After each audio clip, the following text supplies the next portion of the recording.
ধর্মং সনষ্ঠিত পুংসাং বিশ্বাসকেন কথা সুজা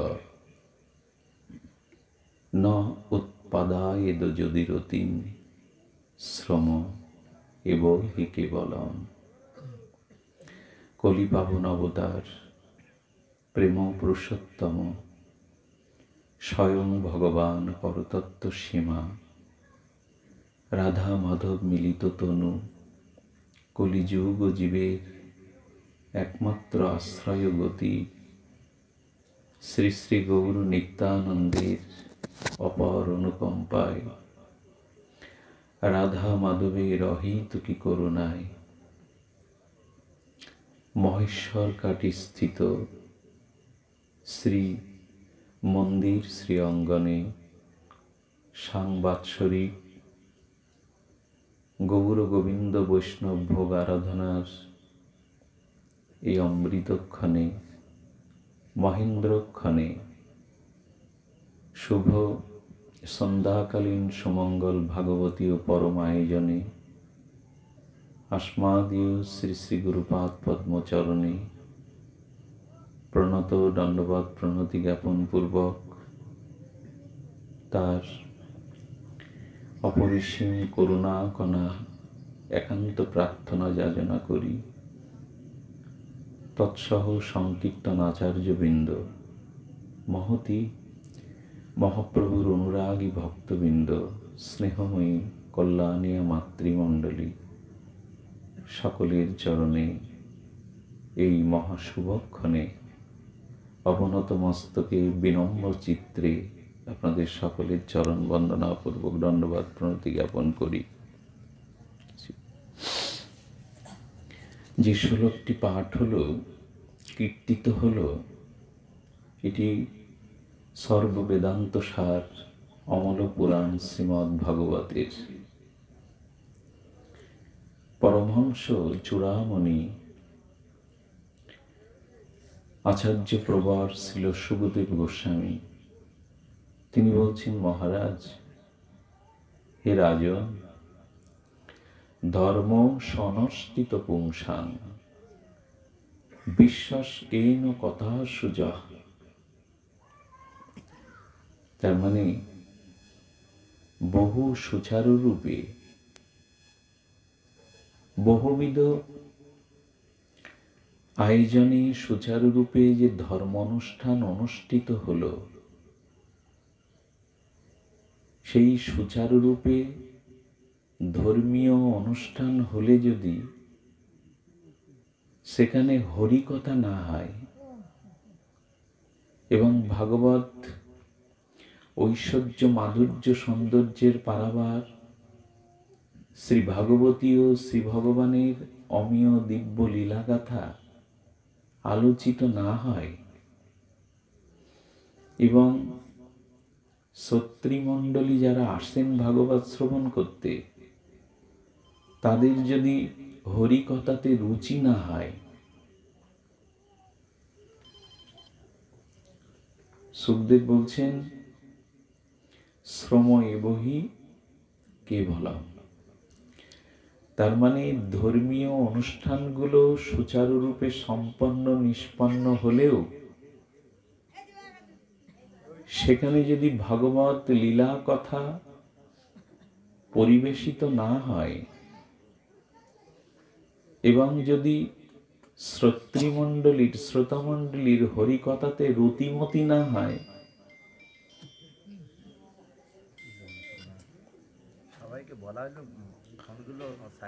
তো তখন সেই অনুষ্ঠানটা বৃথা হয়, ব্যর্থ হয়। ঠিক আছে, এটা শ্রম এবহি কেবলম। তার মানে এই সুচারুরূপে এত বহুবিধ বিচিত্র বৈচিত্র্যভাবে অনুষ্ঠান করলেন, হাজার হাজার সেবাদি হলো ভক্তবৃন্দে, কিন্তু হরিকথাতে রতি না হলে, ভগবান লীলা কথাতে আসক্তি না হলে, বলো শ্রমটায় অনুষ্ঠানটায় ব্যর্থ হয়ে গেল। কেন ব্যর্থ হলো? যে এত লাইট প্যান্ডেল, এত লোকজন, এত সেবা ধর্ম,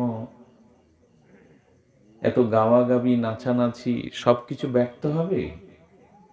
বলেন হরি কথাতে রুচি না হলে ব্যক্ত হবে, হরি কথাতে আসক্তি না হলে ব্যক্ত হবে। কেন হবে? দৃষ্টান্ত দিয়েছেন মহাজন যে অপরূপ সুন্দরী যুবতী রত্ন, তো অপরূপ সুন্দরী যুবতী সুন্দরী রত্নের অঙ্গে আবার আভরণ, ভূষণ, অলঙ্কারে সজ্জিতা করা হলো। একে তো যুবতী সুন্দরী, শালাঙ্করা, বহুবিধ অলঙ্কার ভূষণে ভূষিতা। এখন সেই সুন্দরী যুবতী অলঙ্কারে ভূষিতা নারীটার অঙ্গে যদি কোনো বস্ত্র না দেয়া হয়, বিবস্ত্র করে রাখা হয়, সেটা শোভা পাবে তো? বলছে সুন্দরী তো, যুবতী তো, অলঙ্কার পরানো তো, বলে অঙ্গে বস্ত্র না থাকলে যেমন সে ধিক্কৃতা হয়, তেমনি বহুবিধ অনুষ্ঠান করেও যদি হরি কথাতে রুচি না হয়, রতি না হয়, ভাগবত কথাতে আসক্তি না হয়, বলো শ্রম এবহি কেবলম, সব ব্যর্থ হলো।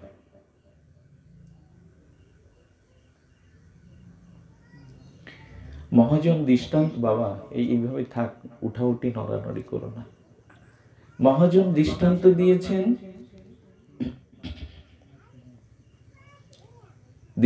দিয়েছেন, সারাদিন ঘাত প্রতিঘাত করলেন।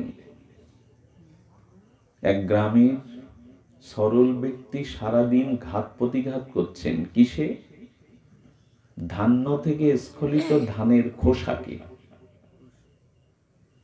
ধানের খোসাকে বলে তুষ। সেই তুষকে সকাল থেকে সন্ধ্যা পর্যন্ত ঘাত প্রতিঘাত করছেন তন্ডুল, মানে চাল পাওয়ার আশায়। তো তুষের পরে সারাদিন ধরে ঘাত প্রতিঘাত করলে কি তার প্রাপ্তব্য বস্তু চাউল পাবে? বলে তার সময়টা বৃথা হয়ে যাবে, পরিশ্রমটাই। তেমন অনুষ্ঠানটা একটা হলো বেশ, হাজার হাজার লোক এলো, লাইট প্যান্ডেল হলো, একেবারে ঝর্ণার মতো আলো, 1 কিলোমিটার ধরে আলো হলো, কত গান বাজনা, কত লোকজন। বললেন যদি ভগবত কথাতে রুচি না হয়, হরি কথাতে রুচি না হয়, হরি লীলামৃত পরিবেশিত না হয়, তাহলে বললেন ওই তুষকে ঘাত প্রতিঘাত করার মতো ফল প্রাপ্তি বৃথা থেকে যাবে। জয় জয় শ্রী গুরু নিতাই গৌর সীতানাথ প্রীতি প্রেমানন্দে গৌর হরি বল।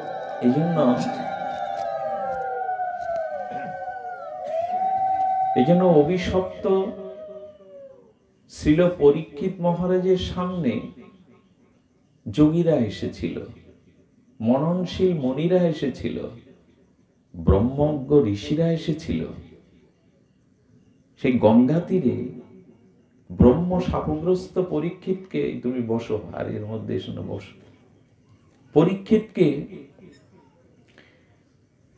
সেখানে মনীন্দ্র, যোগীন্দ্র, ব্রহ্মশী আর একটু বডি, ওখানে মৃত্যুকে জয় করা যোগেশ্বর যোগীগণ এসেছিল।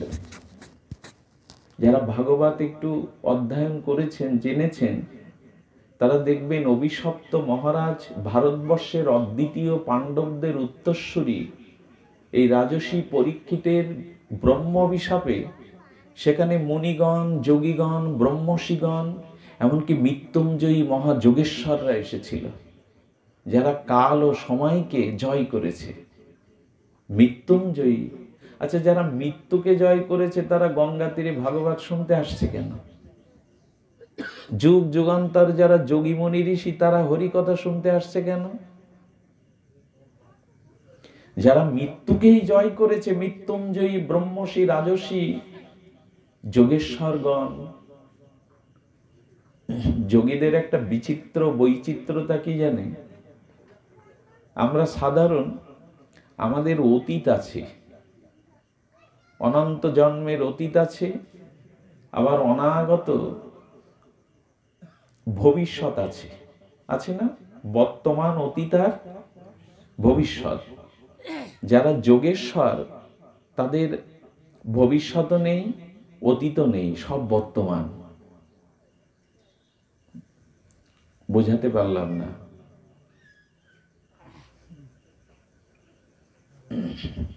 তার মানে আকাশে যে বর্ষচক্রে সূর্যটা আছে ওটা অস্ত যায় না। বলে এখন রাত হলো যে, বলো না, সূর্য উদয় হয় না, অস্তও যায় না। বুঝিবা বর্ষচক্রে পাশ্চাত্য আমেরিকায় এখন দিন, প্রভাত হচ্ছে। আমরা দেখছি অস্তমিত রক্তিম রঙে রঞ্জিত হয়ে পশ্চিম দিগন্তে সূর্য অস্ত গেল, দেখি তো, কিন্তু সূর্য অস্ত যায় না। তেমনি ভগবান রাস রজনীতে ব্রজসুন্দরীগণ সহ সর্বলীলা মুকুটমণি যখন রাস করছেন, তখন তো একটা রাত্রি, সূর্য তো উদয় হবে, সূর্য থেমে গেল, সময়ের গতি থেমে গেল। সময় তখন ভগবানকে বন্দনা করবার জন্য থেমে দাঁড়ালো, সূর্য উদয় হলো না। এক রাত্রির যে রাস বর্ণনা হয়েছে ওটা কতদিন জানেন? 2000 যুগ। এক রাতের ভিতরে 2000 যুগ ঢুকে গেল। তার মানে সময়ের গতি ওখানে পরাস্ত। ভগবানের এই দিব্যকে লীলা বলে। নরতন ধারণ করে তিনি যেটা করেন লীলা, আমরা যেটা করি এটা খেলা। কারণ খেলাতে একটা সময়ের ব্যবধান আছে, আছে না? 2 ঘন্টা কি 1 ঘন্টা, 3 ঘন্টা, 5 ঘন্টা খেলা হবে। খেলতে খেলতে মা ডাকলো কারণ সন্ধ্যা হয়ে গেছে, খেলা শেষ। গোবিন্দ বলছেন কি, আমার লীলার মধ্যে সময়ের কোনো প্রস্তাবনা নাই, সময়ের কোনো অধিকার নাই। এই জন্য ভগবানের খেলাটা নিত্য, লীলাটা নিত্য, কিন্তু আমাদের খেলা ভেঙে যায়। আচ্ছা, অসুস্থ হলে খেলতে পারবেন? ভগবানের অসুস্থতা নেই, নিত্য তত্ত্ব। ভগবানের সূর্য উদয় অস্ত নেই, কারণ সময় তার কাছে পরাভূত। যোগেশ্বর যারা, তাদের অনাগত অতীত ভবিষ্যৎ নেই, সব বর্তমান। আমরা অসুস্থ হলে, সূর্য অস্ত গেলে, সময় ফুরিয়ে গেলে হার জিতের খেলা, জগতের খেলা বন্ধ করি। ভগবানের লীলাটা নিত্য, এটা আমাদের মতো না। এই জন্য কেউ বলবেন না ভগবান করলে সেটা লীলা বলে, আমরা করলে কেন হবে, ইত্যাদি ইত্যাদি কতগুলো বড় অন্যায়। কারণ ভগবানের ওখানে কোনো সময় কালের প্রবেশ নেই। একটা ছোট্ট দৃষ্টান্ত দেই। আমাদের তৈলঙ্গ স্বামী প্রায় 375 বছর যোগ অবলম্বন করে বেঁচেছিলেন, পারবেন? লোকনাথ ব্রহ্মচারী প্রায় 160-70 বছর বেঁচেছিলেন, এখনো বৃন্দাবনে প্রায় 150-200 বছরের ভজনানন্দী আছেন। এগুলো কি করে সম্ভব হয়? বলো, ভগবান ভজন করলে যোগেশ্বরগণ, যোগীগণ, মননশীল মুনিগণ এরা সময়কে পরাস্ত করে। আচ্ছা, আমরা ব্রহ্মাকে চিরদিল এই দাড়ি পাকা 4 চতুরানন 4 মূর্তি দেখি। ব্রহ্মা যুবক না? ব্রহ্মা ওর থেকে বুড়ো হয় না? লীলাতে যখন দেখি আমরা ব্রহ্মা চতুর্মুখে চতুরানন ব্রহ্মা, সেই মুখে শ্বেতশুভ্র দাড়ি, তা ব্রহ্মা ওর থেকে বুড়ো হবে না? বললেন ভগবান ব্রহ্মার একদিন, এক কল্পে 12,000 যুগ হয়। এই 12,000 যুগ ব্রহ্মা ওই রূপেই থাকবেন, বৃদ্ধও হবেন না, ওর থেকে বয়সও কমবে না। তার মানে আমি বলতে চেয়েছি, নিত্য ভক্তি চিন্ময় তত্ত্বে সময়ের কোনো কাল ওখানে পৌঁছাতে পারে না, সময় ওখানে পৌঁছাতে পারে না। এক রাত্রি রাসলীলার সময় হয়েছিল 2000 যুগ। তার মানে ওর মধ্যে প্রবেশ করলো না। তেমনি পরীক্ষিত সভাতে এসেছিলেন যোগীন্দ্র, মনীন্দ্র, ব্রহ্মর্ষিগণ, যারা মৃত্যুঞ্জয়ী মহাপুরুষ। আচ্ছা, তোমরা হরি কথা শুনতে এসছো কি জন্য?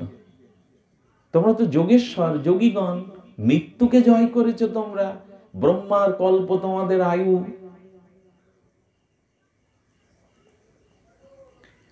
কেন এসছে জানেন? জ্ঞান, যোগ, তপস্যার দ্বারা মুক্তি হয়। এই জন্ম মৃত্যু জরাব্যাধি অভিশাপ থেকে মুক্তি পাওয়া যায়।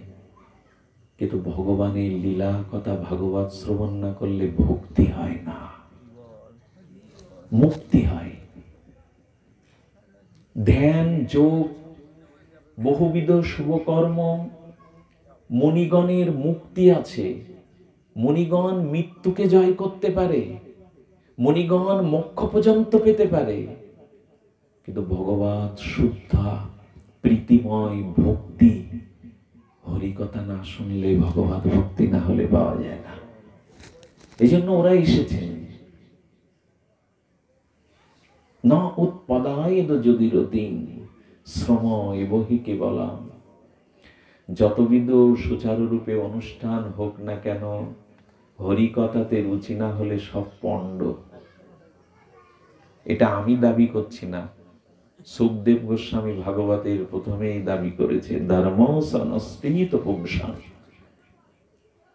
বিশ্বাস এই কথা সুযোগ।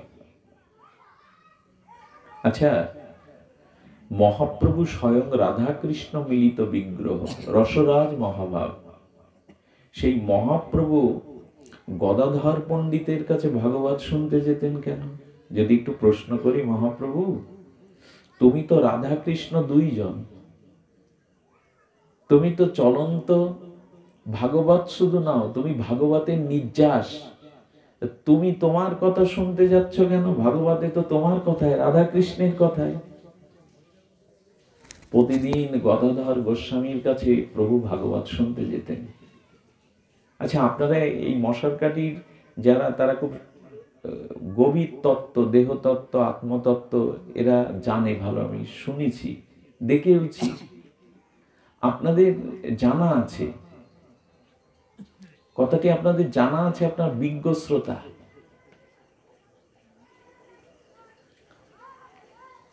সেটি হলো যে পরীক্ষিতের সভাতে এদের আসার কারণ হলো, ভগবান শুনতে যাওয়ার কারণ হলো, আর রায় রামানন্দের কাছে গোদাবরী তীরে, এই সংবাদটা আপনারা আত্মজ্ঞত, তত্ত্বজ্ঞত, এই জন্য আপনাদের বলছি, আপনারা জানেন। গোদাবরী তীরে অনুভবী রায় রামানন্দের কাছে মহাপ্রভু শুনতে গিয়েছিলেন কৃষ্ণ কথা। তুমি কৃষ্ণ, তুমি রাধা, তুমি পরতত্ত্ব সীমা ভগবান, তুমি তোমার কথা শুনতে যাচ্ছ কেন? বলো, ভগবানেরও ভগবানের লীলা কথাতে লোভ জাগিয়ে দেয়, তৃষ্ণা জাগিয়ে দেয়। শ্রীনিবাস আচার্য মহাপ্রভু অপরকটের পরে যখন লীলা পুরুষোত্তম ক্ষেত্রে গিয়েছিলেন পুরীতে, তখন মহাপ্রভুর শোকে গদাধর গোস্বামী পাথর, চোখ দিয়ে দরদর করে জল পড়ে, সেবক খাদ্য নিয়ে দাঁড়িয়ে থাকে। মানে দিবাভাগে মধ্যাহ্নের সময় আকাশ থেকে যদি সূর্য রাহু গ্রাস করে, কখনো যদি মধ্য গগনের সূর্যকে রাহু গ্রাস করে, অন্ধকার নেমে আসে না, পৃথিবী স্থবির হয়ে যায় না? ঠিক মহাপ্রভু লীলাচলের প্রেম বিতরণ লীলা অপ্রকাট হয়ে যখন চলে গেলেন, তখন এক এক করে ভক্তরা প্রাণ ত্যাগ করতে লাগলো। আনন্দের হাট ভেঙে গেছে। তো গদাধর গোস্বামী পাদ স্থূল পাথরের মতো শোকে কাতর, খাওয়া নেই, দাওয়া নেই। শ্রীনিবাস এসে প্রণাম করছে, শ্রীনিবাস এসেছ, আমি তোমার জন্য প্রতীক্ষা করছি। মহাপ্রভু চলে গেছেন, আমারও যাওয়ার সময় হয়েছে, তবে আমি তোমার জন্য অপেক্ষা করছি, কারণ মহাপ্রভু আমাকে বলেছে আমার শ্রীনিবাস আসছে, ওকে কৃপা করো। শ্রীনিবাসকে তখন বলছেন, প্রভুকে তো দেখা হলো না, প্রভুর লীলা দর্শনের সৌভাগ্য আমার নাই, শ্রীবাস কাতর হয়ে বলছেন, প্রভু কি করতেন?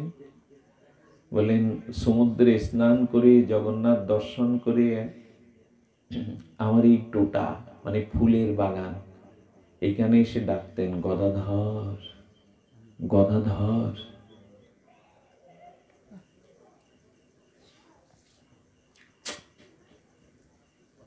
বাবা, তোমার এটা খুব ভালো, আর কিছু দরকার নেই তো, চুপচাপ বসো, শোনো। গদাধর গদাধর বলে ডাকতেন।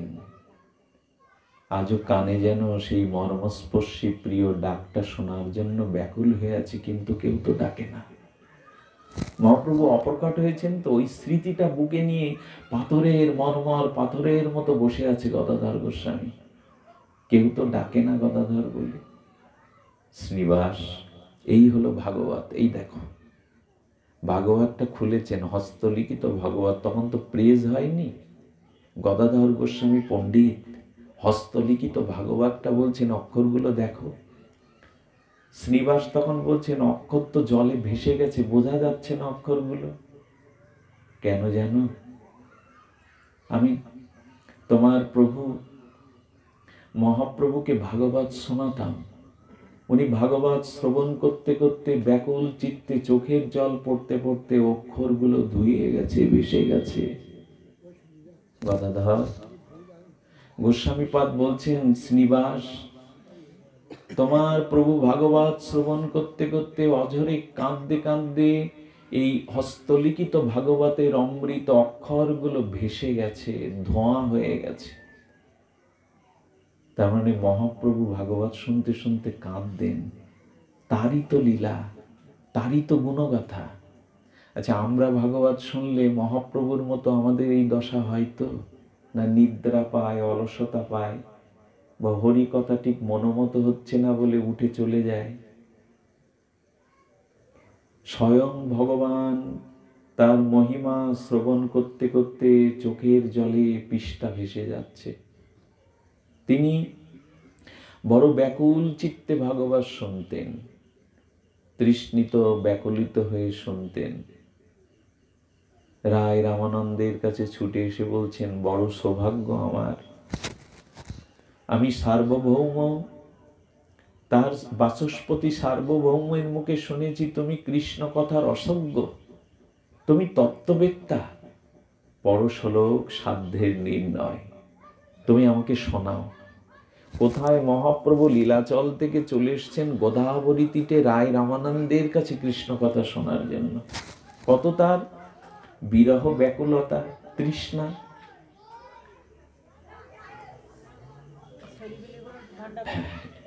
এই জন্য বলছেন, হরি কথাতে রুচি হতে হবে, না হলে কোনো সাধনায় আপনি এক পাও এগোতে পারবেন না।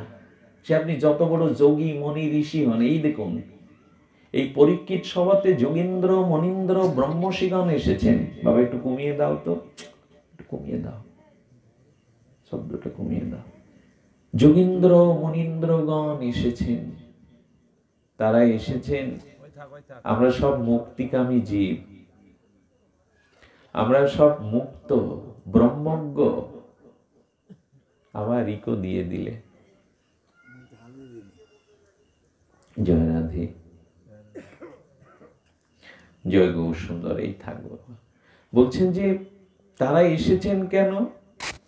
বলো, হরিকথাতে ভক্তি হয়, হরিকথাতে চিত্ত নির্মল হয়। এটি একটা দৃষ্টান্ত দিয়েছেন ভাগবত আচার্য প্রভুপাদ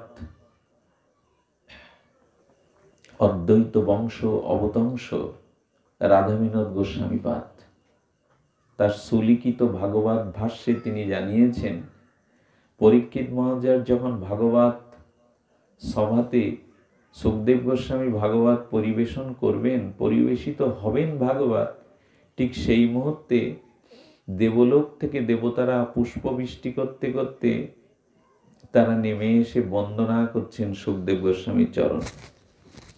বলছেন, হে পরমহংস, আপনি কৃপা করে আমাদের ভাগবত শ্রবণের অধিকার দিন। আচ্ছা, দেবতারা ভাগবত শুনতে আসবে, এর অধিকার চাইতে হবে কেন বক্তার কাছে? আপনারা কেউ কি এখানে এসে অধিকার চেয়েছেন যে আমি বসে শুনতে পারবো ভাগবত? কেউ তো, যেই আসুক, একটা কুকুর এসেও যদি এখানে নিশ্চিন্তে বসে থাকে তাকে তো কেউ নিষেধ করবে না। দেবতা, তোমরা অনুমতি চাইছো কেন? বলেন, এই ভারতবর্ষের পুত ভক্তি স্নাত মাটিতে আমরা মানুষ হওয়ার জন্য প্রার্থনা করেছিলাম গোবিন্দের কাছে, কিন্তু ওই ভাগ্য পাইনি। আমরা সুখে ভোগে মদমত্ত। তো হরিকথা ভজন, হরিকথা শ্রবণ সর্বশ্রেষ্ঠ ভজন। সেই ভজন করবার অধিকার দেবতাদের নাই, ঈশ্বর সে সুযোগ, সে সৌভাগ্য আমাদের দেয়নি। তাই হরিকথা সাক্ষাৎ ভক্তি, তাই অনুমতি নিচ্ছে, আপনি আমাদেরকে হরিকথা শোনার একটু কৃপা করুন, অনুমতি দিন। পশু পাখিরা যেমন হরিভজন করতে পারে না, দেবতারাও পারে না। পশু পাখিরা প্রাক্তন কর্ম, অপরাধ, মহাপাপ ভোগ করছে পশু জন্মে, ভোগজনী, আর দেবতারা সুখ ভোগ করছে। এ দুজনেরই হরিভজনের কোনো স্বীকৃতি সৌভাগ্য নাই। এই জন্য পশুদের মেরুদণ্ডগুলো দেখবেন, শূকর, কুকুর, হাতি, ঘোড়া, ভেড়া, এদের মেরুদণ্ডগুলো নিচে, সরল না, উপরের দিকে না। একমাত্র মানুষের মেরুদণ্ডটা হলো সরল, উপরের দিকে। এরা সহজে আকাশের দিকে, ঊর্ধ্ব দিকে চাইতে পারে। পশুদের কষ্ট হয় ওই দিকে তাকাতে গেলে, মেরুদণ্ডটা সোজা না তো। অর্থাৎ পশুদের গতি নিম্নমুখী, ভোগমুখী, কিন্তু মানুষের গতি অনেক উপরে, অনেক উপরে। কিন্তু গতি হলে কি হবে? মেরুদণ্ড সোজা হলে কি হবে? আমরা আজকাল যা আচরণে মত্ত হয়েছি তা পশুকেও হার মানায়। মানুষকে পশু বলে গালি দিলে, মানুষকে পশু বলে গালি দিলে দুদিন পর পশুরা প্রতিবাদ করবে। মানুষকে পশু বলে আমাদের লজ্জা দিচ্ছ কেন? কারণ মানুষের মতো এত হেয় নিচু কাজ আমরাও করি না।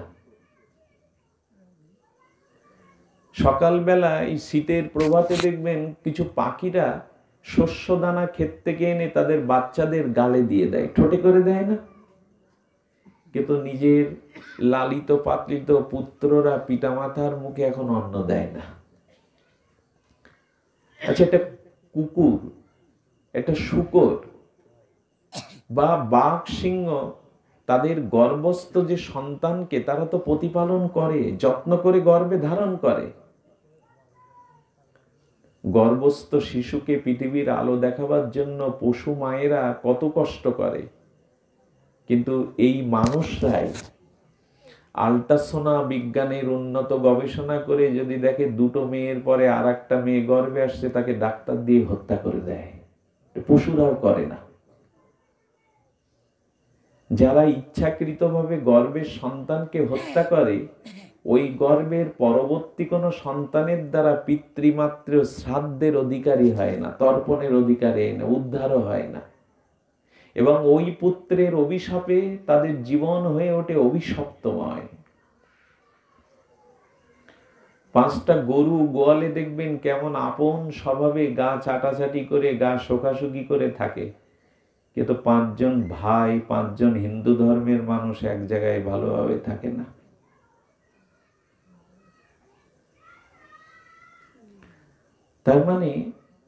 তার মানে মানব সভ্যতাটা এখন পশুকেও হার মানিয়েছে।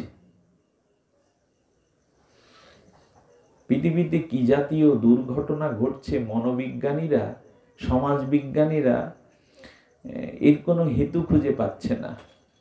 আচ্ছা, মরা লাশকে আত্মীয় স্বজন মর্মর চোখের জলে কত বেদনায়, যন্ত্রণায় লাশ কাটা ঘরে নিয়ে যায় জানেন?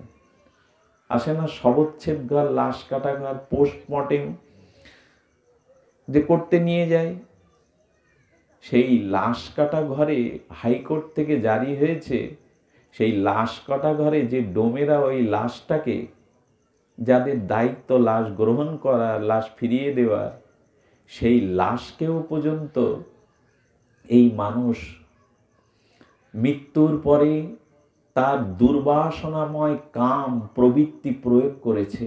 হাইকোর্ট এটা জানতে পেরে সব লাশ কাটা ঘরে এখন আইন করে দিয়েছে যে মৃত্যুর পরও রেহাই নেই।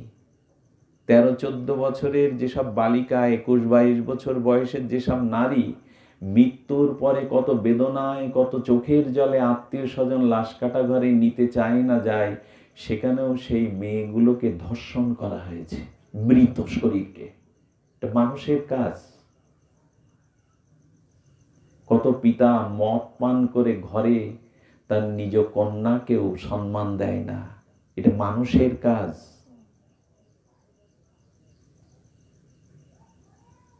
নিজের বাবা মাকে 4 ছেলে কে কত মাস খেতে দেবে মাতব্বর ডেকে বিচার বসা হয়। আমি মা বাবাকে টানবো কেন, আর ভাই নেই? পশুরাও করে না। এই জন্য মানব সভ্যতা এখন পশুবৃত্তিকেও হার মানিয়েছে। 2 দিন পরে পশুরা প্রতিবাদ করে বলবে, ওদের পশু বলে গালি দিচ্ছ কেন, ওদের মতো আমরা এত নিচু নামিনি। এই জন্য পশু জন্মটা ভোগজনী, নিম্নজনী, আর দেব জন্মটা সেটাও ভোগের। একমাত্র মনুষ্য জন্ম এই ভূভারতের বুকে জন্মালে জীবনটা সার্থক করে হরিভজন করা যায়। যেন দেবতারাও অনুমতি চাইছে, হে পরমহংস পরিব্রাজক, আপনি কৃপা করে একটু অনুমতি দিন ভাগবত শ্রবণের। দেবলোক থেকে নেমে এসছে। কি বলল? সুখদেব গোস্বামী অনুমতি দিল তো? বলছেন, দেবতাগণ তোমাদের এই ভান্ডে করে কি এনেছো? তোমরা সব এক একজনের হাতে এক একটা ভাণ্ড। বললেন, প্রভু শুধু খালি হাতে ভাগবত শুনতে আসেনি, আপনি যদি কৃপা করে অনুমতি দেন তাহলে ভাগবত শ্রবণের দক্ষিণা স্বরূপ স্বর্গের অমৃত আমরা ভাণ্ড করে এনেছি। কেন এনেছি জানেন?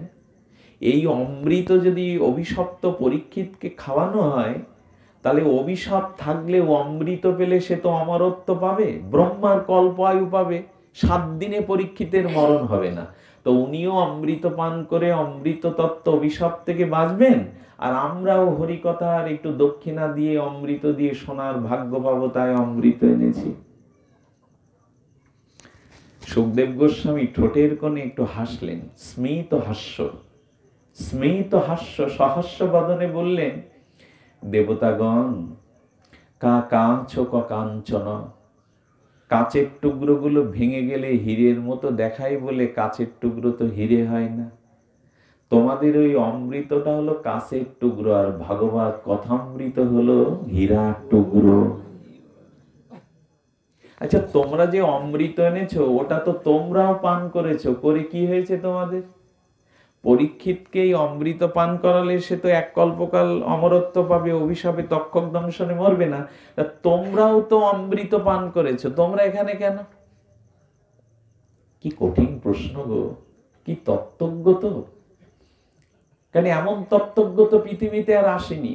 সুখদেব গোস্বামীর মতো কিরকম জানেন? 12 বছর গর্ভে যোগের দ্বারা, ভগবানের ভজনের দ্বারা অবস্থান করছেন, পৃথিবীতে মায়া আসবে না, এ কথা আপনাদের জানা। কিন্তু অজানা তথ্য হলো, পিতা ব্যাসদেব বলছেন, পুত্র, হে পুত্র, মায়ের গর্ভ থেকে তুমি ভূমিষ্ঠ হও, মা তো কষ্ট পাচ্ছে, হে পুত্র তুমি ভূমিষ্ঠ হও। তখন বলছে, ওইখানে গেলে তো মায়া আমাকে আটকাবে, মায়া আমাকে জড়িয়ে ধরবে। তখন ব্যাসদেব বলছেন, না, সমস্ত তপস্যা দিয়ে আমি তপস্যার দ্বারা তোমাকে তৈরি করেছি, এই জগতে তুমি এলে মায়া তোমাকে আটকাবে না। বললো, আপনিই তো মায়া আটকাচ্ছেন।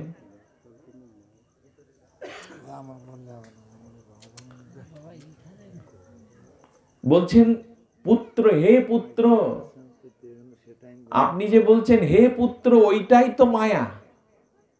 হে পুত্র, আপনি যে বলছেন ওইটাই তো মায়া। আমার পুত্র, আমার পুত্র, তা আপনি বলছেন আমাকে মায়া ধরবেন, অথচ আমি গর্বে এইখানেই আপনি মায়া মায়া করছেন, আমার পুত্র, আমার পুত্র। আপনি আমাকে হে পুত্র বলে ডাকছেন, এটাই তো সাক্ষাৎ মায়া, আমি যাব না। শ্রীকৃষ্ণ এসে বললেন, আমি আশীর্বাদ করছি, জগতের মায়া তোমাকে স্পর্শ করবে না। তখনই বাইরে এলেন।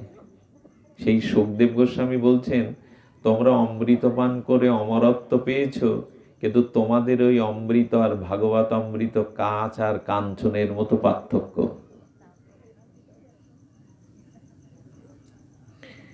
কাঁচ আর কাঞ্চনের মতো পার্থক্য তোমাদের এই অমৃত। আচ্ছা, তোমাদের অমৃত পান করলে পরীক্ষিত মরবে না, স্বর্গে যাবে, আয়ু পাবে, ঠিক আছে, তাতে কৃষ্ণ ভক্তি পাবে তো, ভগবত ভক্তি পাবে তো? যদি পেতে তাহলে তোমরা শুনতে আসতে না। জগতে তিনটে অমৃত আছে।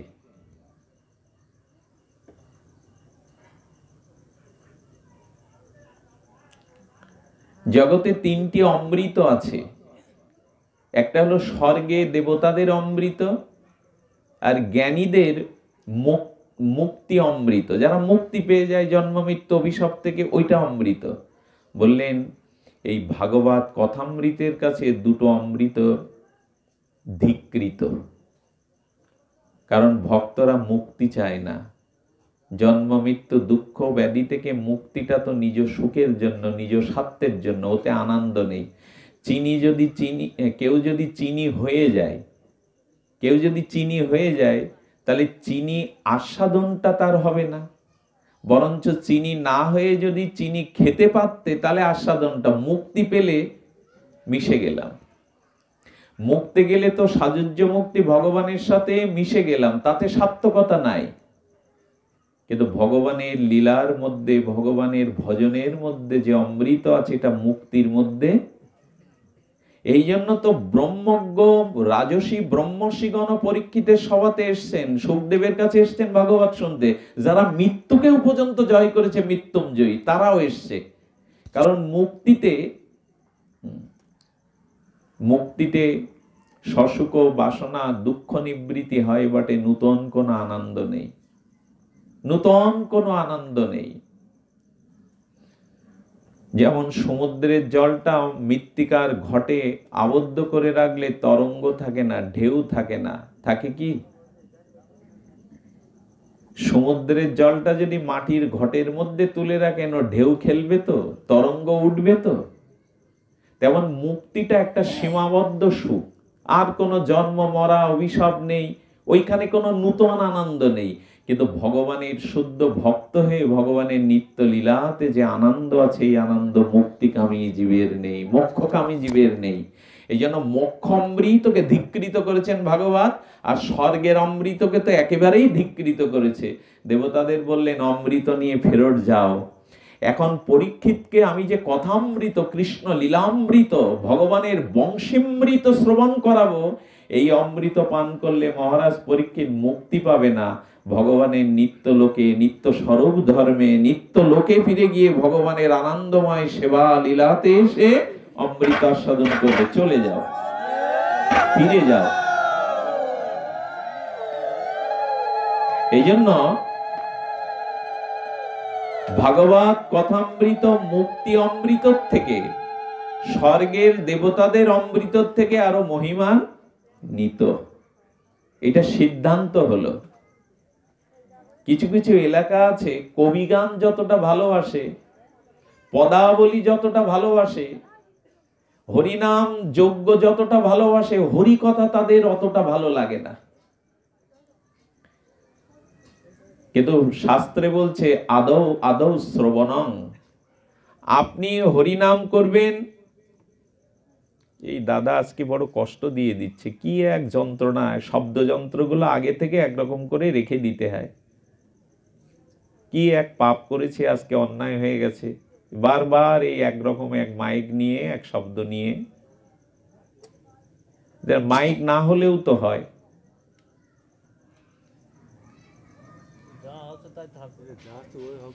এটা মনোবিচ্ছিন্ন হয়ে যায়, বুঝলেন। অনেকেই বলবেন তোমার ভালোর জন্যই তো করছে, শব্দটা আরো বাড়াবে বলে, একটু দূরের লোক শুনতে।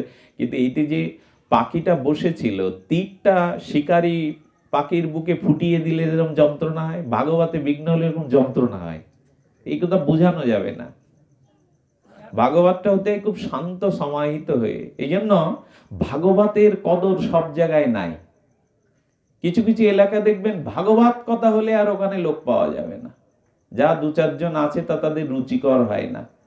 বলেন কি, হরিনাম করবেন ভালো কথা, যাগ যজ্ঞ তপস্যা করবেন ভালো কথা, কিন্তু ভাগবত শ্রবণ না করলে হরি নামে কি অপরাধ, হরি নামে কি বাধা, এইগুলো আপনি যদি ভাগবতের আলোকে দিব্য সিদ্ধান্তে না শোনেন, তাহলে হরি নামে মহা অপরাধী হতে পারে, বৈষ্ণব অপরাধ হতে পারে। তাতে কোটি জন্ম নাম সংকীর্তন করলে প্রেম পাওয়া যাবে না, অপরাধ থাকলে যাবে না।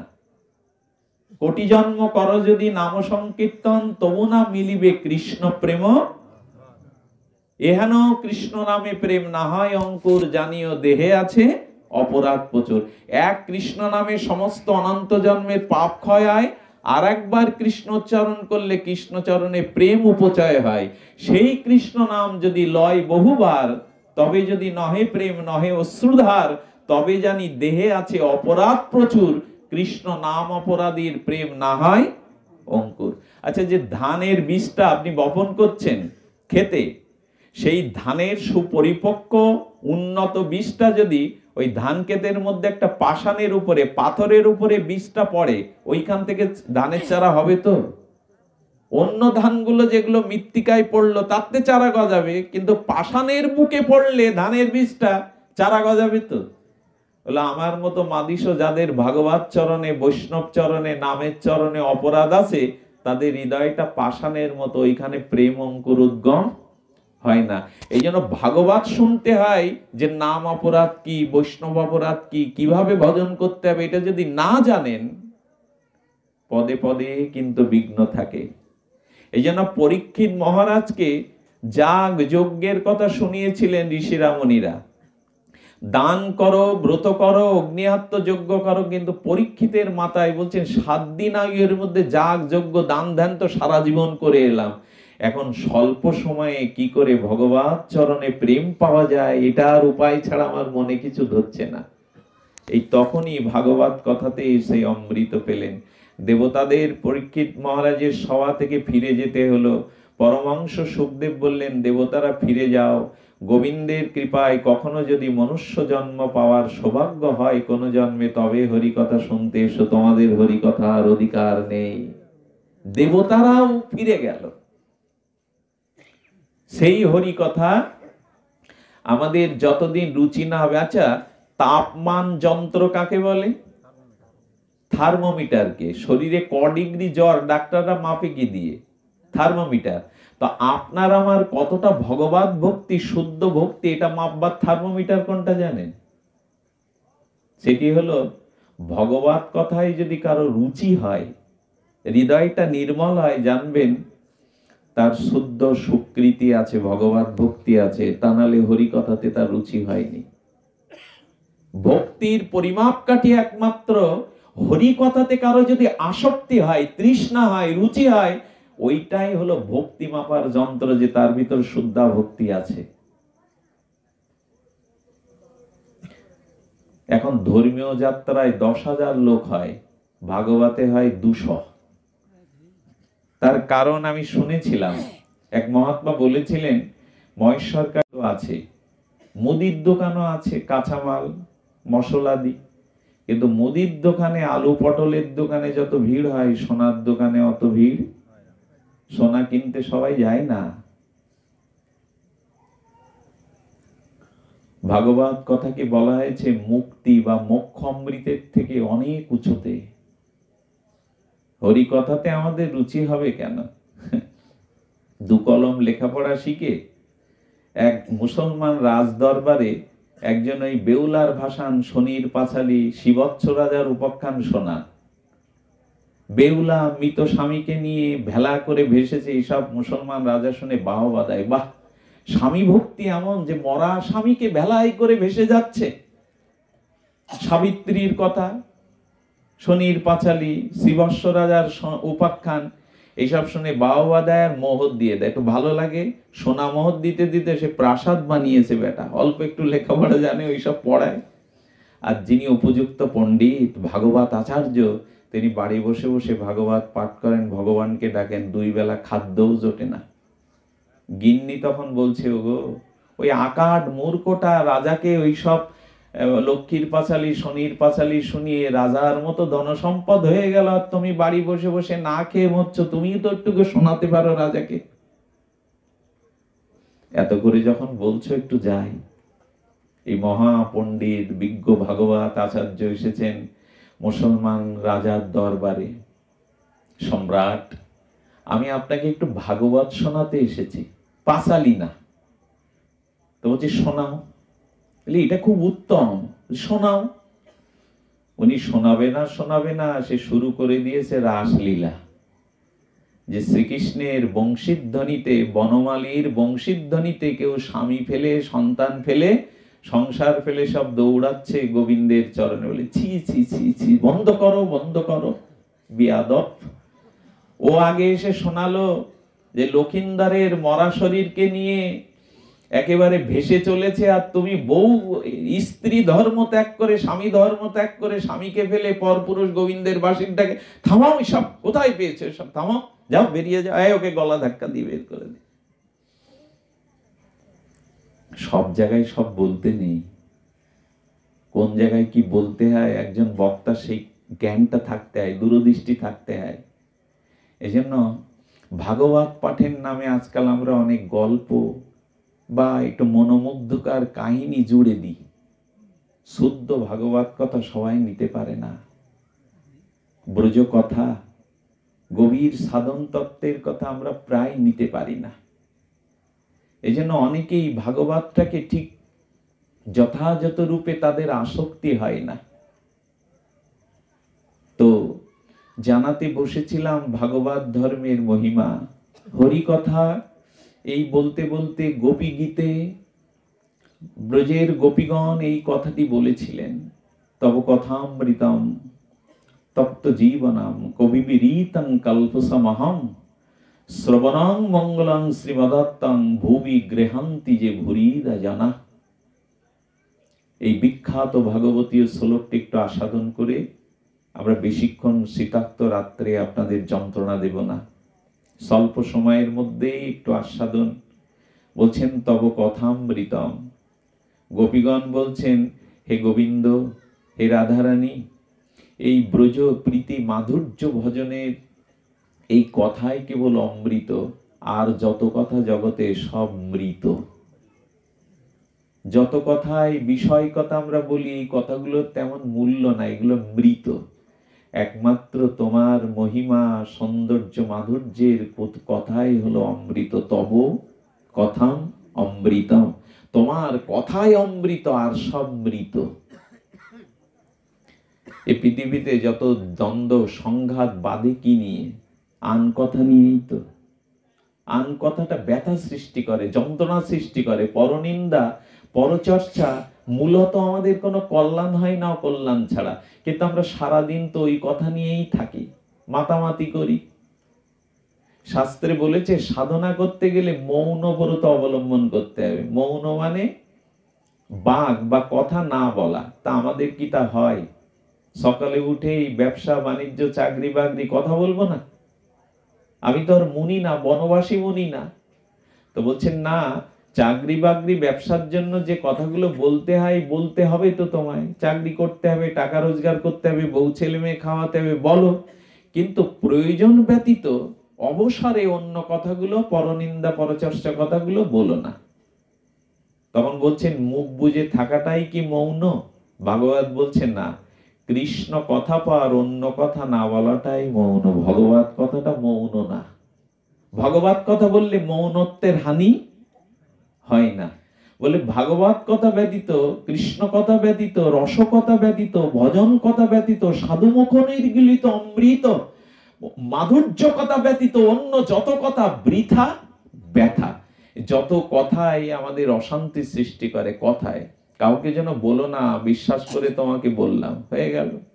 সেই ঘেরায় কাপড় খেয়ে গেল। যারে বললাম বিশ্বাস করে, সেই বাদিয়ে দিল। এই করেই তো বাদে। আপনার দার্শনিকরা কি বলছে জানেন? আপনার সামনে বসিয়া যে অন্যের নিন্দা করিল, আপনি নিশ্চিত দিবালোকের মতো জানুন সে অন্যের কাছে গিয়ে আপনার নিন্দা করবেই। আপনার সামনে বসিয়া যে অন্যের নিন্দা করিল, আপনি দিবালোকের মতো স্পষ্ট থাকুন যে অন্যের কাছে গিয়ে সে আপনার নিন্দা করবে। নিন্দায় কাজ কি? পর সমালোচনায় কাজ কি? পরের সংসারের, পরের ঘরের কথা শুনে কি কাজ। এই জন্য মুনি ঋষিগণ বলছেন, ভাগবত বলছেন মৌন থাকো। কৃষ্ণ কথা বলাতে মৌনত্বের হানি হয় না, অন্য কথা বললেই মৌনত্বের হানি হয়। এই জন্য যারা যারা একটু, এই জন্য রাজর্ষি ভরত সেই হরিণ জন্মের পরে তিনি যে ব্রহ্মজ্ঞ ঋষি হয়ে জন্মালেন, বাবার সাথেও কথা বললে না তুমি? আরে মা এত ডাকলো কথা বললে না? কথা বলতে পারে কিন্তু বাবা মার সাথেও কথা বললো না। কিরকম সন্তান! বাবা মরার সময় ভাইদের বলছে ও তো জড়ো বসে থাকে, ওকে দুটো ভাত দিস তোরা। আরে বসে বসে এ যুগে কেউ খেতে দেয়? বৌদিরা ভাতের মধ্যে ছাই দিয়ে দিল, তাও কিছু বলে না। জীবনের অর্ধেকটা সময় জড়ভরত কথা বললো না, কেন জানেন? বললেন গতবার দুত্তজ্জায় স্ত্রী ছেড়ে, পুত্র কন্যা ছেড়ে, যৌবনে রাজত্ব ছেড়ে, মলবৎ, মল ত্যাগ করলে মানুষ যেমন আর ওদিকে তাকায় না, আমি মলবৎ রাজ্য, সুন্দরী স্ত্রী, ধন ঐশ্বর্য ত্যাগ করে বনবাসী হয়ে ভজন করছিলাম। এক হরিণ শিশুর সাথে কথা বলতে গিয়ে, মিশতে গিয়ে আমাকে হরিণ হয়ে জন্মাতে হলো।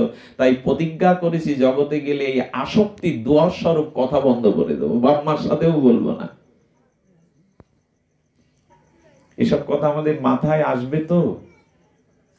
বলছেন কথাই হলো আসক্তির দোয়ার। এখন এইখানে আপনার চারিপাশে রাস্তায় যান, কোনো ব্রিজের ওপরে যান, দেখবেন যুবক যারা, কিশোর যারা, তারা তাদের ইন্টারনেট ঘাটাঘাটি করছে। আর ওই রাস্তায় যেতে যেতে দেখবেন 10 জনের ভিতরে 8 জনই কথা বলছে কারোর সাথে।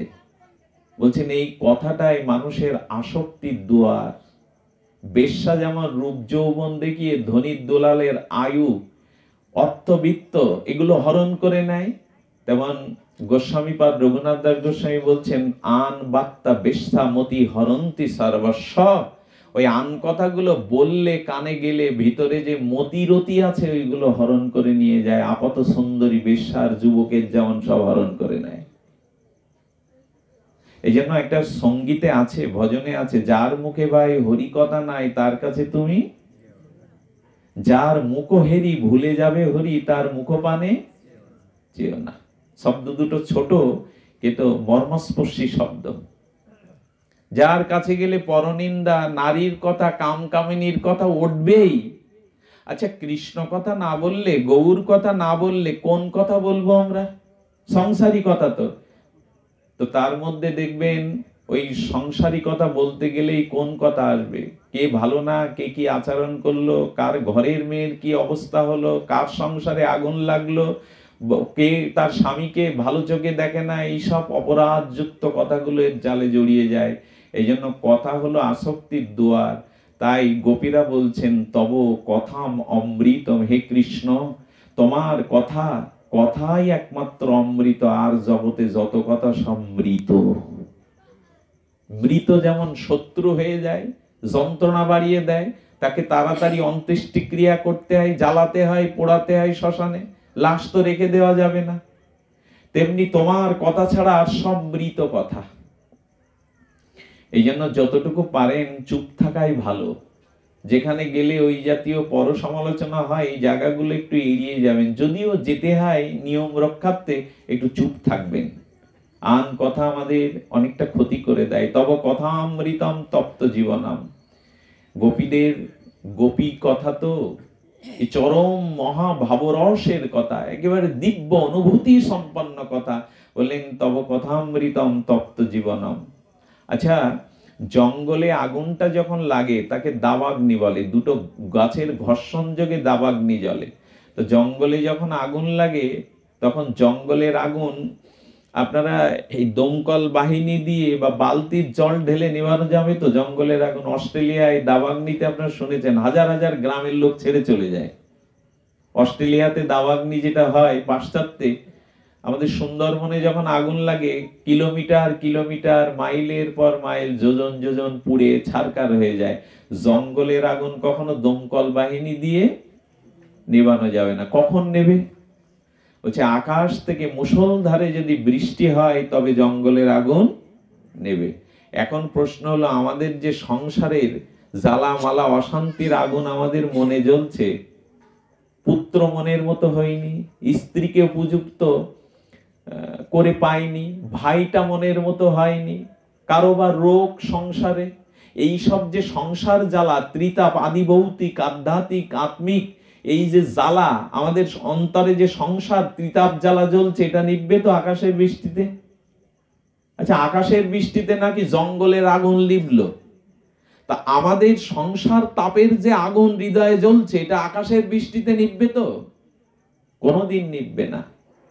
বললেন, এই জন্য কবিরা বলছেন, তব কথামৃতম তপ্ত জীবনম, এই সংসার আদিব্যাধি ত্রিতাপ দগ্ধিত যন্ত্রণার আগুন নিভে যায় গোবিন্দ একমাত্র তোমার লীলা কথায়, তব কথামৃতম তপ্ত জীবনম। এই এখন আপনারা যারা খুব এখানে খুব বিদগ্ধ মানুষরা এসছে, আমি দেখতে পাচ্ছি, এখন আপনারা এই প্রাজ্ঞ, আপনারা আচার্য, আপনারা আচার্য পদে, আপনারাই বলুন, ভগবানের কথা যখন হয়, শ্রবণ কীর্তন হয়, সেই পরিবেশটা যদি শান্ত সমাহিত হয়, আর যিনি বক্তার আসনে বসেছেন তার যদি গুরু কৃপা থাকে, সাধু কৃপা থাকে, তার মুখরিত হরিকথার যদি তত্ত্ব রস থাকে, তাহলে আমাদের মস্তিষ্ক থেকে এখন সমস্ত সংসার চিন্তা, হৃদয় থেকে সমস্ত কামনা বাসনার চিতা এই হরিকথাতে নিভে যায়। যদি সাধারণ অজ্ঞ আমার মতো অর্বাসীন পাপী বালকের মুখে হরিকথা শুনে এই হয়, তবে বিশুদ্ধ ভজনানন্দী অনুভববেদ্য সাধুর মুখে হরিকথা শুনলে অনন্ত জন্মের তাপ জ্বালা নিবাপিত হয়ে যায়, যাবেই যাবে। এই জন্য গোপীরা বলছেন, তব কথামৃতম তপ্ত জীবনম, হৃদয়ের জ্বালা জোড়াবার জন্য একমাত্র ভগবত কথামৃত ব্যতীত আর কোনো উপায় নাই। তব কথামৃতম তপ্ত জীবনম কবিবিদিতং কল্পসমহং। বাবা, যারা কবি, যারা অনুভবী, কবি মানে আমাদের জগতের কবিতা লেখা কবি না, যারা অনুভব বেদ্য ভগবত স্মৃতি লিখিত বিল্বমঙ্গল, কবি জয়দেব, চণ্ডীদাস, এদের কবি বলা যায়। তো বলছেন, এইসব মহাজন কবিবিদিতং, এই কবিরা তোমার গুণকীর্তন করে মহিমান্বিত করেছে। গোবিন্দের গুণকীর্তন কেন এত সুমধুর জানেন? চারু হাস্য। গোপীরা দেখছে কৃষ্ণের মুখে হাসি, লাবণ্য রাশি ঝরে পড়ছে। গোপীদের বলছে, কেন? চাঁদেরও তো লাবণ্য হাসি আছে, চাঁদেরও তো স্ন লাবণ্য আছে। বলল, চাঁদের যে লাবণ্য রাশি আছে ওটা এটো, রাহু এটো করে দিয়েছে, কিন্তু কৃষ্ণ বদনের হাসিটাতে কোনো এটো নেই, নিষ্কলঙ্ক। আকাশের চাঁদের হাসির মধ্যে কলঙ্ক আছে, কিন্তু শ্রী গোবিন্দের হাসির মধ্যে কোনো কলঙ্ক। চাঁদের সাথে আর কৃষ্ণ মুখের তুলনা করছেন গোপীরা। ওটা এটো করে দিয়েছে, রাহু গ্রাস করে না চন্দ্রকে, তো এটো। গোবিন্দের মুখে লাস্য হাস্য, তার যে অমিয় সুধা রাশি ঝরে ঝরে পড়ছে, এটা উচ্ছিষ্ট না। চাঁদে কলঙ্ক আছে, কৃষ্ণ বদনের হাস্য লাস্য, তার সুধা ঝরছে, ওতে কোনো কলঙ্ক নেই। এই জন্য বলছেন, গোবিন্দ গুণগাথা যেখানে হয়, ভাগবত কথামৃত যেখানে পরিবেশিত হয়, সেই কবিরা কল্পসমহম, সমস্ত অভিশাপ হতে, কালিমা হতে মুক্ত হয়। এই জন্য কবিরা বারবার লিখেছেন তোমার মহিমা, তোমার গুণকীর্তন। এই জগতের প্রাকৃত কবিরা অনেক কিছু প্রকৃতি নিয়ে লিখেছেন, কিন্তু প্রকৃত কবিরা তোমার গুণগান ছাড়া অন্য কিছু লেখে না। কল্পসমহম, সমস্ত কলুষ কালিমা দূরীভূত হয় একমাত্র ভাগবত কথা শ্রবণে। সিন্নান্ত সকতা কৃষ্ণ পূর্ণ শ্রবণ কীর্তন, হৃদয়স্থ অভদ্রাণী বিধুনতি সুহৃদ শতাম।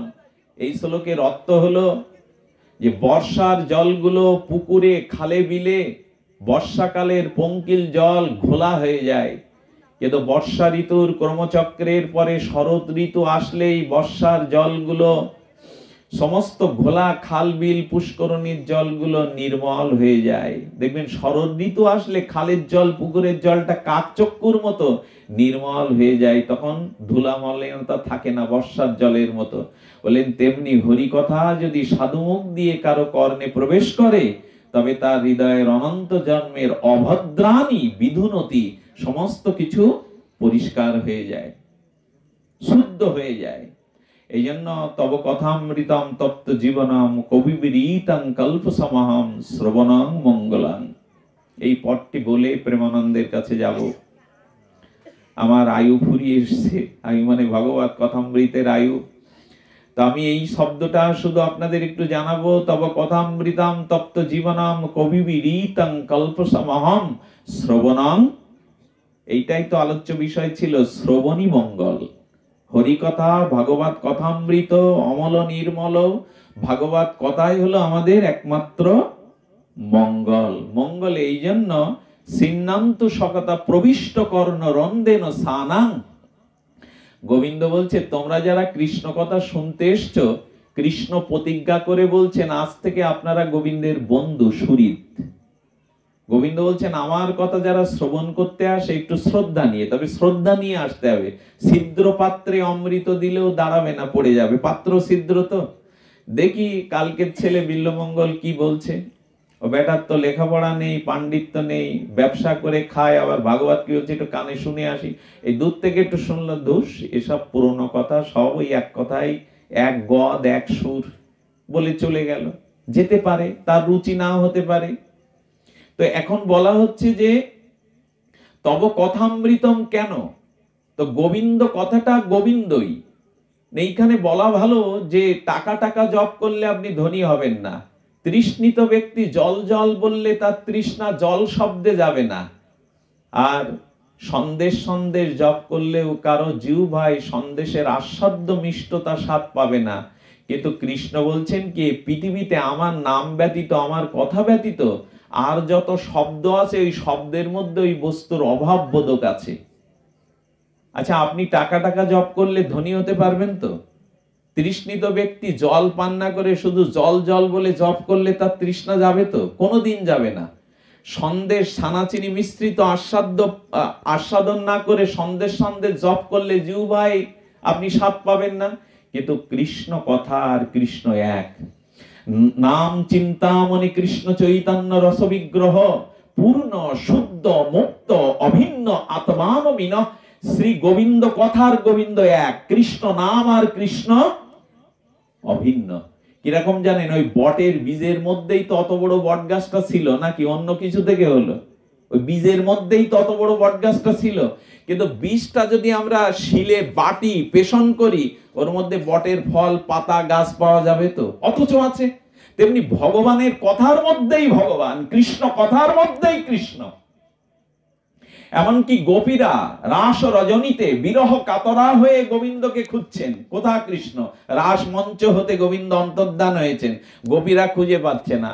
প্রণমাসী দেবী বললেন কৃষ্ণ কোথায়? এইটাই তো তোমাদের জিজ্ঞাসা, কৃষ্ণ কোথায়? তমালের কাছে শুনছো, হরিণের কাছে শুনছো, যমুনার কাছে জিজ্ঞাসা করছো, তোমরা জানো আমাদের কৃষ্ণ কোথায়? পৌর্ণমাসী বললেন কৃষ্ণ কোথায়?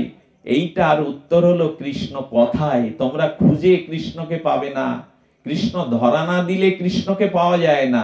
অধরাকে ধরা যায় না, কৃষ্ণের পেছনে দৌড়ে খুঁজে পাওয়া যাবে না। কৃষ্ণই তোমাদের এসে ধরা দেবে। ফাঁদ পাতো। বলে কি ফাঁদ পাতবো? বলে সকলে একত্রিত বসে কৃষ্ণ লীলা কৃষ্ণ গুণগাথা আস্বাদন করো, তাহলে এই ফাঁদেই কৃষ্ণ এসে ধরা দেবে। হয়েছিল তাই, গোপীরা বিরহ কাতরা হয়ে অশ্রু সজল নয়নে গোবিন্দের লীলা কথা কীর্তন করতে করতে গোবিন্দ রাস মঞ্চে আবার উদিত হয়ে ধরা দিয়েছিলেন। কৃষ্ণ কোথায়? তো কৃষ্ণ কথায়।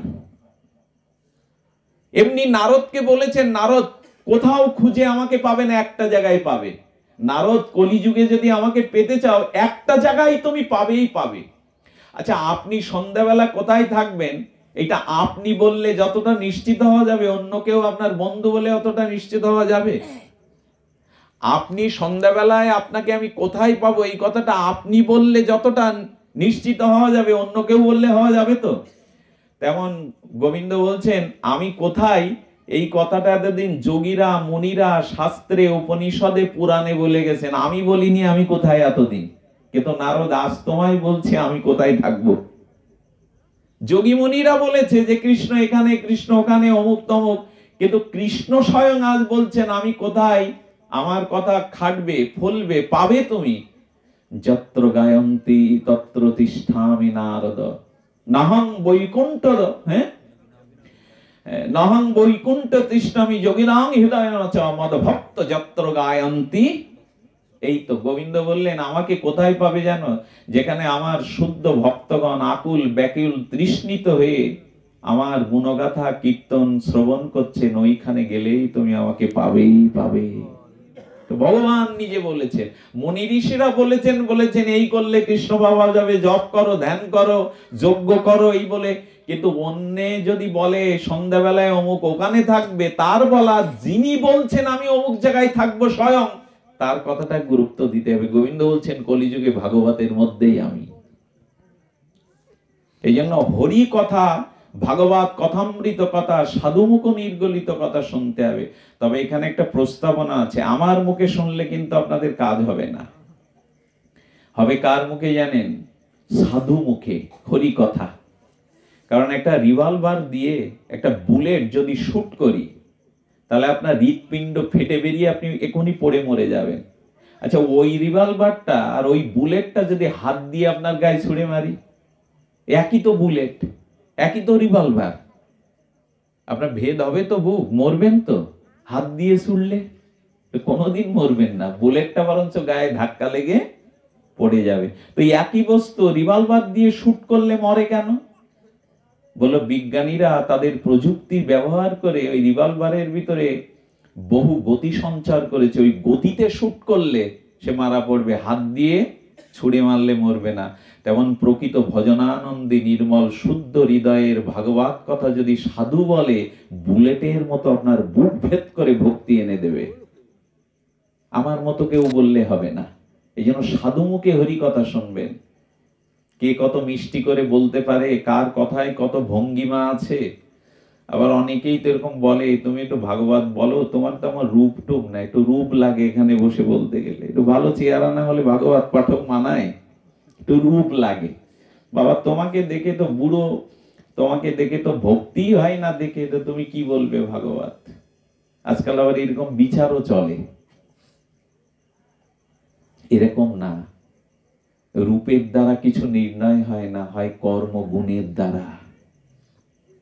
এই জন্য হরি কথা যদি সাধু মুখে শুনতে পারেন, তাহলে গোবিন্দ বলছেন আমি কান দিয়ে কথা ঢুকি না, কৃষ্ণই প্রবেশ করে তোমার হৃদয়ে বসে হৃদয়টা নির্মল করে দেই।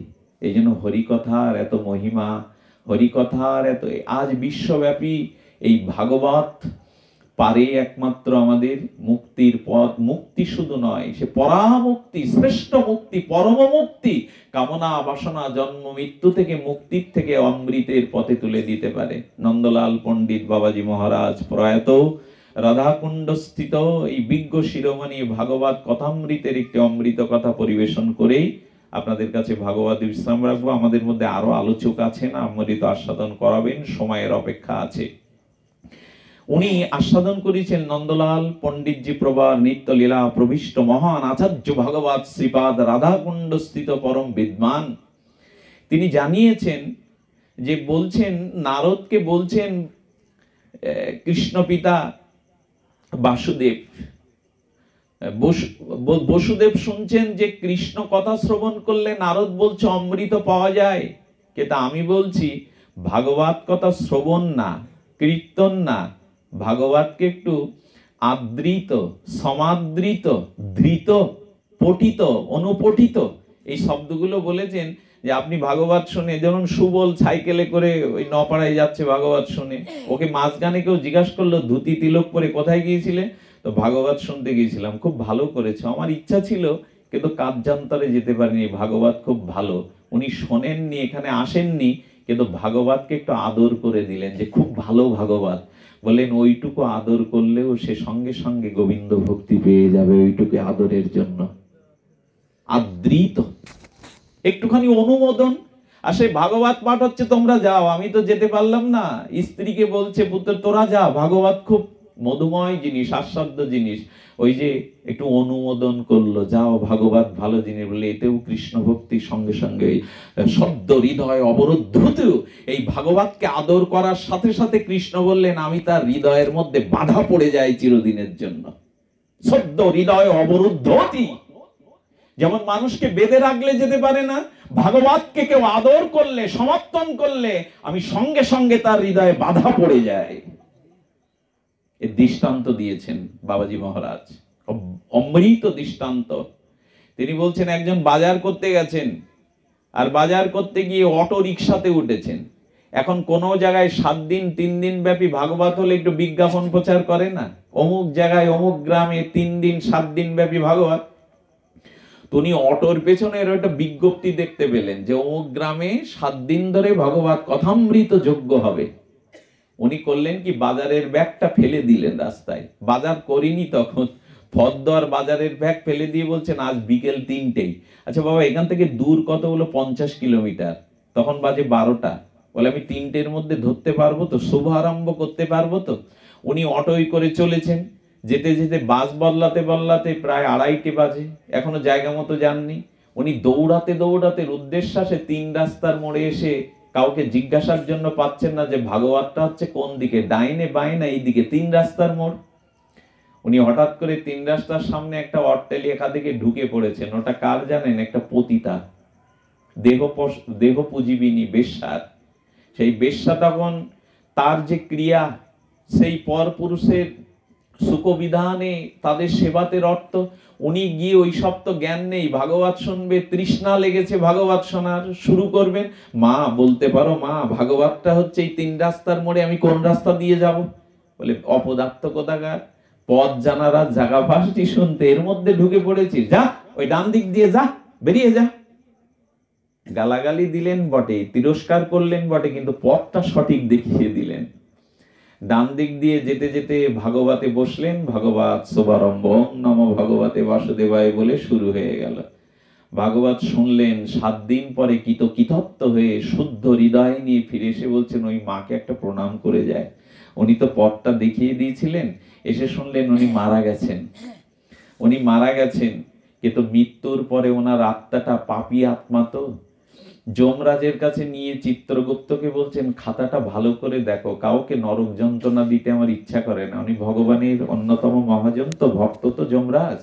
তখন বলছে খাতাটা দেখো। বলছে কোনো পুণ্য নেই, কোনো স্বীকৃতি নেই এই পতিতা দেহ পুজিবিনীর। তাহলে একটু ভালো করে চেক করো চিত্রগুপ্ত। চেক করতে করতে বলছে প্রভু আমার মাথা ঘুরে যাচ্ছে এক জায়গায়, আমার বিচার আমি করতে পারছি না। কি বললো, এই মহিলা একজন ভাগবত উৎসুক শ্রোতাকে সে পথ দেখিয়ে দিল তিরস্কার করে, গালাগালি দিয়ে। এর দরুন ওর কি স্বীকৃতি, এটা তো আমার মাথায় কাজ করছে না। এই সংবিধান তো পড়াশোনা আমি করিনি। যমরাজ তখন বলছেন এর বিধান তো আমারও জানা নেই, আমার তো পড়তে হবে নতুন করে, যে কেউ কাউকে ভাগবত পথ দেখিয়ে দিলে তার কি স্বীকৃতি, এটা তো আমার জানা নাই। তখন বলছেন কি, এক কাজ করো, ওই পতিতার আত্মাকে, জীবাত্মাকে বলছেন কি বিমানে করে চিত্রগুপ্ত তুমি আমি আর ওই পতিতাকে নিয়ে চলো, ব্রহ্মালোকে যায়। কারণ প্রজাপতি ব্রহ্মা, প্রজা পালনকারী, প্রজা সৃষ্টিকারী, তিনি নিশ্চয়ই সংবিধান আমাদের থেকে বেশি বুঝবেন। তো বলে ওকে নিয়ে যেতে হবে কেন? বলে ব্রহ্মা যদি ওর মুখে শুনতে চায়, সাক্ষীকে যেমন জজ সাহেব চায় সাক্ষীর মুখে শুনতে, তো ও তো আছে যখন, ওকে ব্রহ্মালোকে নিয়ে চলো। আবার যদি আনতে আসতে হয় ওর মুখে, ব্রহ্মা যদি শুনতে চান। বিমানে করে যম মহারাজ চিত্রগুপ্তকে, ওর আত্মাকে নিয়ে ব্রহ্মালোকে চলে গেল। চতুরানন পিতামহ ব্রহ্মাকে প্রণাম করে বলছেন এই সংবিধান আমার জানা নেই, জানান। তখন বলছেন আমি তো সবসময় সৃষ্টি কাজে ব্যস্ত থাকি, ভজন সাধন খুব করতে পারি না। ব্রহ্মা বলছেন তবে ভগবান শিব পঞ্চানন উনি ভজন সাধন করেন, আমার থেকে ওনার অনুভব বেশি, চলো শিবলোকে যাই। বলি একে কি করব? বলেন ওকেও নিয়ে চলো। ওকে যদি শিব ঠাকুর জানতে চায়, ওর কাছে নিজ মুখে শুনতে চায় কি বলে ওকে পথ দেখিয়েছিল, সাক্ষীকে সাথেই নিয়ে যায়। তখন ব্রহ্মা বলছেন কি আমিও বিচারটা কি একটু জেনে আসি, সংবিধানটা কি জেনে আসি, যে কেউ কারো ভগবত পথ দেখিয়ে দিলে কি হয়। তখন ব্রহ্মাকে নিয়ে আর যম মহারাজ সেই পাপীয়সীর আত্মাটা, ওকে এখন পাপী বলা যাবে না, ব্রহ্মালোক পর্যন্ত পৌঁছে গেছে। একবার রথে করে, বিমানে করে শিবলোকে গিয়ে অস্থির। শিব অভিবন্দিত করছেন ব্রহ্মাজি আপনি, যমরাজ আপনি। তখন বলছেন এই তো পড়ে গেছি, সংবিধানে তো লেখাপড়া করেনি, এই ভগবত পথ প্রতীকের পথ দেখিয়েছিল, তের সংবিধানে আমরা খুঁজে পাচ্ছি না ওর পূর্ণকৃত সুকৃত কি। ভগবান শিব তখন বলছেন আমাকেও তো বেকায়দায় ফেলে দিলেন, এ বিচার তো আমিও ঠিক। আচ্ছা আমরা সমস্যায় পড়লে কার কাছে যাই? তো ভগবান বিষ্ণুর কাছে যায়, বৈকুণ্ঠে যায়। বলে চলুন রথে করে আমিও যাই আপনাদের সাথে। একই পুষ্পরথে করে ব্রহ্মা, শিব, যমরাজ, চিত্রগুপ্ত আর ওই পতিতা চলেছে। বৈকুণ্ঠে গিয়ে গোবিন্দ এই শ্রীমান বিলাসমূর্তি বিষ্ণুকে, নারায়ণকে প্রণাম করছেন, বন্দনা করছেন। বললেন, কি জন্য এসেছেন আপনারা? অভিবন্দিত, আপনাদের অভিবন্দন জানাচ্ছেন। তখন বলছেন, এই এই ঘটনা আপনার পর্যন্ত এসেছি, এই সংবিধান আপনিই বলে দিন। ভগবান বিষ্ণু তখন বলছেন, সব বিচার সেরে তারপরে আমার কাছে এসেছেন? বিচার তো হয়েই গেছে। আরে বিচার তো করেই এসেছেন। বলে, কি বিচার করলাম? আপনার কাছেই তো জানতে আসলাম। বলে, কেউ যদি তিরস্কার করে কালো মুখেও কেউ কাউকে ভগবত পথের পথ নির্দেশ করে, তবে তার প্রাপ্তি হলো তিনি যমরাজের মতো মহারাজকে সাথে নিয়ে বিমানে ওঠে ব্রহ্মালোক, শিবলোক, শেষ পর্যন্ত আমার লোকে পর্যন্ত পৌঁছান, যে পথ দেখিয়ে দেয় ভগবতের। বলছেন, তা প্রভু, তাহলে বুঝলাম আপনার লোক পর্যন্ত যায়, তাহলে আমরা ওকে এখন নিয়ে যাই, ওর তো অনেক পাপ তাপ আছে, ওর তো ভুগ দেয়া হবে। তখন ভগবান বলছেন, তোমরা শোনোনি আমার গীতার বাক্যে, আব্রহ্ম ভুবনালোকা পুনরাবর্তিন সহার্জনা মামপ্রেত্য তু কন্তেও পুনর্জন্ম ন বিদ্যাতে। একবার কেউ যখন এই বৈকুণ্ঠে আসে, তাকে আর মরজগতে কোনোদিনের জন্য যেতে হয় না, ওকে আমার লোকেই রেখে যাও। এই হলো ভাগবত শ্রবণের